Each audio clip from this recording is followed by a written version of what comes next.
Abass Ndour moom mooy président collectif conseil des acteurs et partenaires bu enseignement privé du CAPEP tey bu ñuy wax CAPEP taxawaay bi lan la ci CAPEP boobu. Bonjour Aram maa ngi leen di nuyu Aziz. maa ngi nuyu équipe yëpp di rafetlu aussi invitation bi. CAPEP mooy conseil des acteurs et partenaires de l'enseignement privé. kuréel la goo xam ne ministère de l'éducation nationale moo ko créé en 2009. boo demee au niveau des inspections de l'éducation de la formation au niveau départemental da nga leen di gis mooy noonu CAPEP IF. boo demee au niveau régional aussi da nga am CAPEP IA. CAPEP IA bi moom mooy polariser les CAPEP IF. donc boo ñëwee l'exemple de Dakar bi ngeen nekk CAPEP IA bi moo regroupé CAPEP IF Parcelles Assainies CAPEP IF Grand Dakar Dakar Plateau ak Almadies. CAPEP yooyu nag boo leen boole mooy CAPEP IA bu Dakar. donc CAPEP comme ni nga ko waxee kuréel la goo xam dafa ëmb acteurs yi ak partenaires yi. acteurs yi mooy ñan acteurs yi mooy ñi nga xam ne ñoo yore école yi créé lañ déclarant responsable yi. partenaires yi mooy ñan mooy l'association des parents d'élèves ay membres lañ. association des enseignants membres lañ CAPEP. les maires des communes membres CAPEP lañ. les ONG locales membres CAPEP lañ. donc ñooñu c'est les partenaires de moo tax ñu ne acteurs et partenaires de l'enseignement privé. alors mu am nekk kuréel gu am solo goo xam ne ministère bi mu ko tegee dafa xam ne kuréel yooyu dañoo jege écoles yi fi ñu nekk. ñu war leen saytu di leen jàppale ci seen doxalin bu enseignement privé gën a jëm kanam. seen mission loolu la moo tax CAPEP boo gis am na jegewaay boo xam ne jege na ko école ba xam lan mooy seen jafe-jafe ba mun leen ci accompagner. en termes de formation en termes de suivi administratif seen dossiers yi bu ñu ko déposé nu ñu koy constituer. donc mu nekk kuréel gu am solo goo xam ne mu ngi def liggéey bu rafet a rafet liggéey bu am solo di dimbale école privée pour ñuy gën a jëm kanam enseignement privé am résultat yu baax. ci gàttal daal bu ma la doon présenté CAPEP noonu laa la koy tegalee. da ngeen di liggéey ak cabinet bu ñuy wax d'expertise Osmose lan moo waral liggéey boobu ak ci lan la leen di jàppale. waaw cabinet Osmose cabinet expert comptable la boo xam ne ñu ngi xamante ci période Covid bi.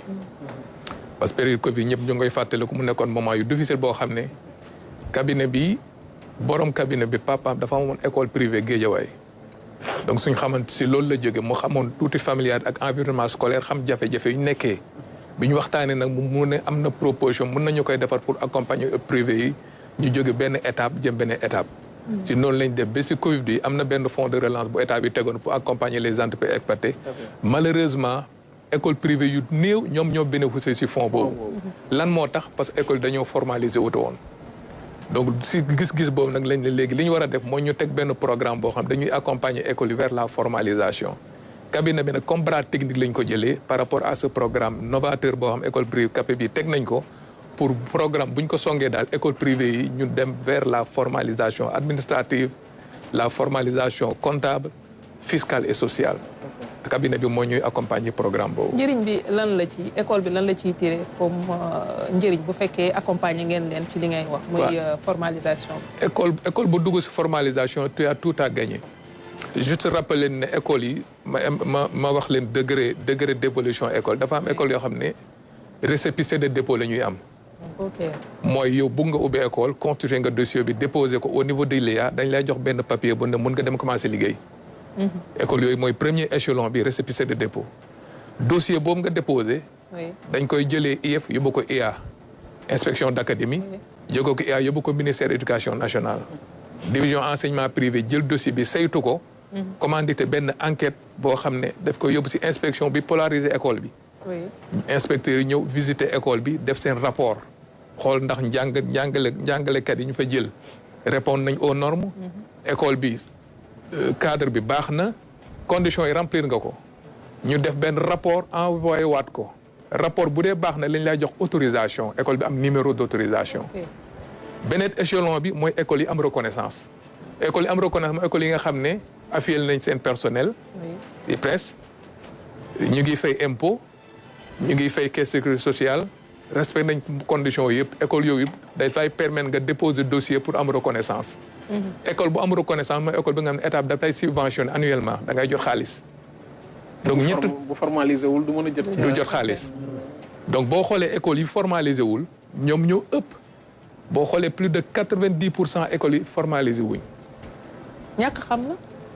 effectivement ñàkk xam la li ñu koy won mooy biñ demee ñun au niveau de la base parce que on a eu à faire une tournée nationale au niveau des pôles biñ décidé taxawal programme bi dañ ne léegi programme bi mënut a réussir sans pour autant partenaires yi nga xam ne institutionnel ñoo mën a jàppale programme bi bokkuñ ci ak les acteurs ñu approprié ko. D'accord. Ce qu'on a fait, on a déjà recensé une 60aine de partenaires yoo xam ne le sous-secteur de l'enseignement privé dafa bokk ci seen domaine d'activité. Impôts, direction générale des impôts recevoir nañu. IPRES recevoir nañu. institution bancaire yu bëri recevoir nañu. pour ñu xamal leen ne ñun dañoo jóg pour dem vers la formalisation te mënul réussir sans bu ngeen ñu accompagner wul.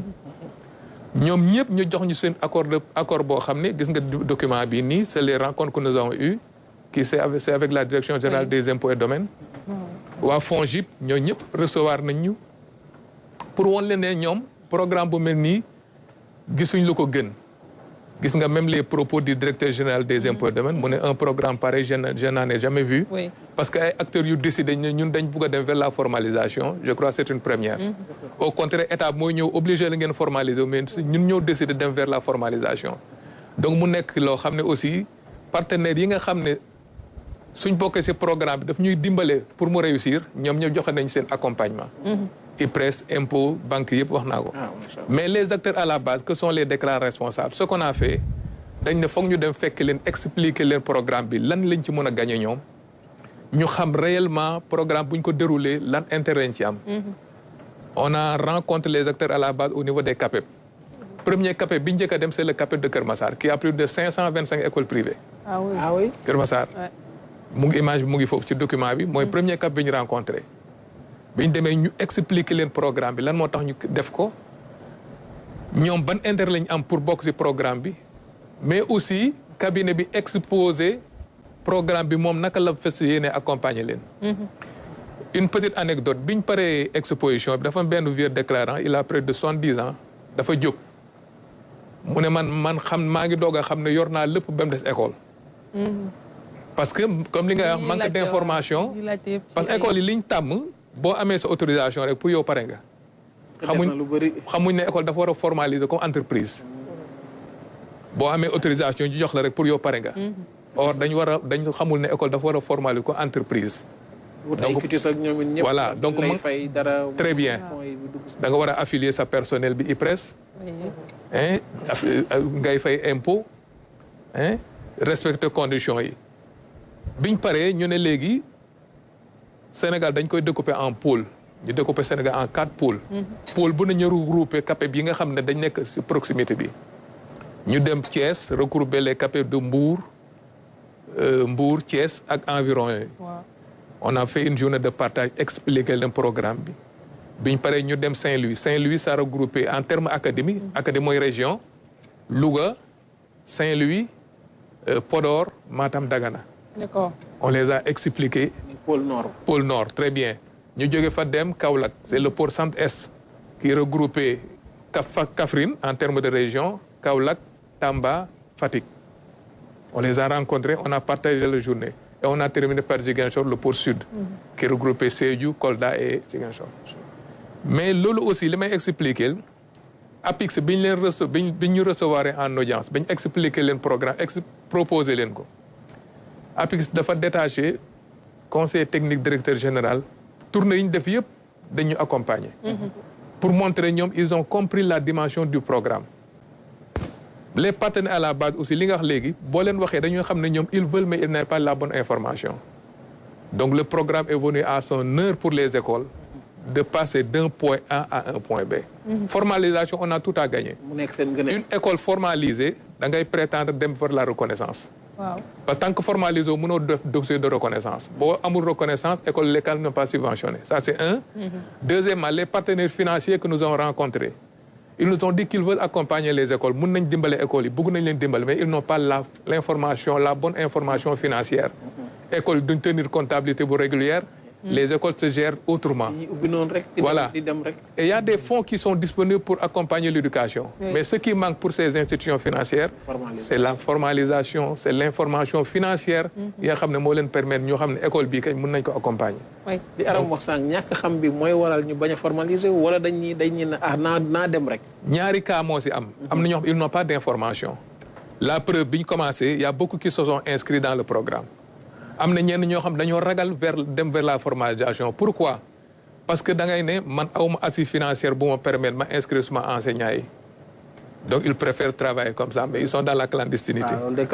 programme bi nag li tax mu am njëriñ mooy partenaires yi nga xam ne ñooy doxal programme bi muy impôt ak domaine jox nañu seen assurance ne ils peuvent accompagner les écoles souplement ba ñëpp dem vers la formalisation te du métti te du gaañ kenn donc c'est une occasion vraiment à saluer inviter aussi tous les acteurs et partenaires de l'enseignement privé ñu ñëw profiter aussi programme bi on a tout à gagner. alors bëgg naa taxaw ci leen parce que bi ngay tàmbali da nga ñu 2009 lañ ko teg li nga xam ne mooy CAPEP 2009 ak léegi ba tey des na ñu nga xamante ne ñu bëri ñu ngi à la traîne fan la mbir yi sooxee ba programme bu mel nii ba léegi ñu toll ci di ko xameel lan moo tax boobaak léegi tollul ci dayo bi nga xam ne moom ngeen am bébé. comme li ma la expliqué am na ñoo xam ne vraiment am nañu volonté dem vers la formalisation jël seen initiative bopp dem. mais ñi si ëpp dañoo ragal formalisation. parce que il y a un coût mais il le faut parce que entreprise boo ko ubbee aussi da ngay jël les garanties qu'il faut pour sa pérenniser entreprise. On leur a fait comprendre que entreprise pour nga pérenniser ko pour mu am garantie même pour le personnel pour nga mun leen fixer. il faut nga sécuriser leen. une école bu am reconnaissance statut niroowul ak école boo xam ne récépissé la wala autorisation. les gens commencent à comprendre. te importance bi am léegi comme ni ma ko waxee léegi on a un bras technique avec le cabinet boo xam ne maîtriser na rouage yi mun a xam naka la ñuy accompagner écoles yi. assurance bi ñu am aussi direction générale des impôts et domaines IPRES ñoom nga xam ñoom lañ gën a ragal ils sont dans le programme à 100% pour que ça réussisse. donc il y a plus de raisons que les écoles restent là pour dire que nous n'allons pas vers la formalisation. Il y a beaucoup de perspectives qui se dessinent yoo xam ne bu ñu formaliser enseignement privé daf ci gis boppam et vraiment résultat yi day suivre. Sékou yaa ngi dégg li muy wax ci formalisation c'est à l'échelle nationale sax loolu la kilifa yi di woote pour que structure yi fépp mënta doon ñu nekk ci li nga xam ne loolu la yoon digle tey bu ñu koy def ci secteur bu mel ni éducation bi te mu soxal privé bi. man de ñàkk xam naa ne dina la yitteel. effectivement yitteel na ma trop parce que pour deux motifs premier motif bi mooy mën naa permettre woowee ko collègue parce que corps enseignant bi laa nekkoon bien avant que yàlla di ma nattu ba tukki parce que tukki moom loolu lañ koy tuddee nattu la lu yàlla di nattoo nit ki la mais j'ai eu à servir bien avant may tukki ba 2007 laa dugg si aventure nekk si àll bi donc si ñaari casquette boobu laay ñëwee wax tamit si beneen parce que par ricochet damay dugg rek si benn aspect bi nga xam ne amal nañu njëriñ trop moo waral sa mën naa wax ni li nga xam ne moo waral sama teewaay fii si jataay bi jëm si wàllu fondation bi ndax ñun dañoo am benn jafe-jafe ñun sénégalais yi naturellement te dañ ko yóbbaale fu ñuy dem si bitim réew mooy dañoo jël lépp à la légère ndax man wax ji yëpp li ma fi dégg mooy sénégalais am na yéen a def lu baax day yeewu am teraangam yéen a yor xam-xamam bëgg koo wasaare xëy rek ubbi benn daara wala benn école bu ndaw teg xamul ni nag loolu mu dugg xam na tàmbali bi mais xamul fa muy jeexantale ba tax na day am solo nit ki sa lépp lu muy mënti dugg rek daf ko war a formaliser respecter li ñuy wax le règlement donc moom li ma fi dégg mu wax mooy ñu si bëri si ay écoles privées yi nekk fii au niveau de Sénégal mooy dañu am jafe-jafe pour génn si informel dem si formalisation moo tax ñun dañuy saluer yu mel nii mais nag dama siy profité di wax ni damay dégg souvent ñu naan 14 régions moo fi nekk mais bu leen fàtte ni 15e région bi ñun ñoo ko moom alors diaspora bi nag am na cër si wàll lépp lu mu mënti doon CAPEP bi faaw mu xool leen exactement parce que man il m'arrive des fois damay poser wu des questions ne man dañuy wax ñun 15e région lañu alors dañuy tuddal IA inspection académique si ay région de Thiès région de kii mais kañ la ñuy am inspection académique de la diaspora d'ailleurs loolu bokk na li tax fondation bi taxaw si loolu on a eu l'occasion de parler avec le chef de cabinet du ministre de l'éducation nationale ñu ngi koy nuyu de passage bi Souleymane Diallo et certainement il va nous recevoir bientôt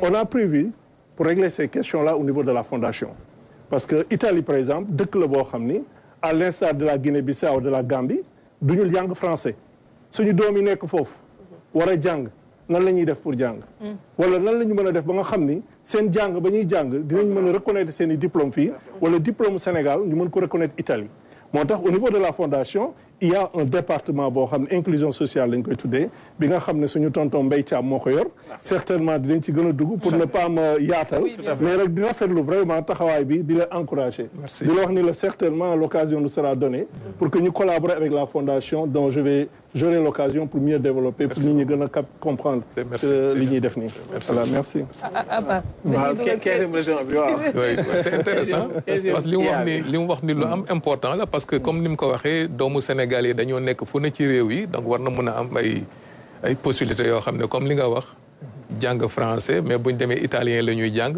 mais bu ñëwee dañu am problème intégration donc vraiment c'est une idée boo xam ne on va creuser on va continuer la réflexion inchallah collaboration bi ak Osmose naka lay def ba permettre tey li nga xam ne mooy renforcer programme boobu waaw Osmose vraiment je profite de l'occasion pour féliciter ko nuyu ko aussi parce que il a très tôt compris problème bi nga xam ne moo am au niveau du secteur de l'enseignement privé et jaral na ko aussi mu def ay recherches yu bëri documenté wu am information bëri sur le secteur mais programme bi mu koy taxawal je crois que jël na le temps qu'il faut pour xam ne war na ko mën a dérouler alors léegi li ñuy def CAPEB bi école yi nga xam ne dañoo nekk ci CAPEB bi ñoom ñooy bénéfice ci programme bi parce que moo tax ci cérémonie bi ñu war a def le 18 incha allah jeudi mooy signature convention bi lié CAPEB ak Osmose pour ñu liggéey président CAPEB yi nga xam ne ñoom ñooy ñëw les représentants des CAPEB dañuy ñëw signer seen contrat ak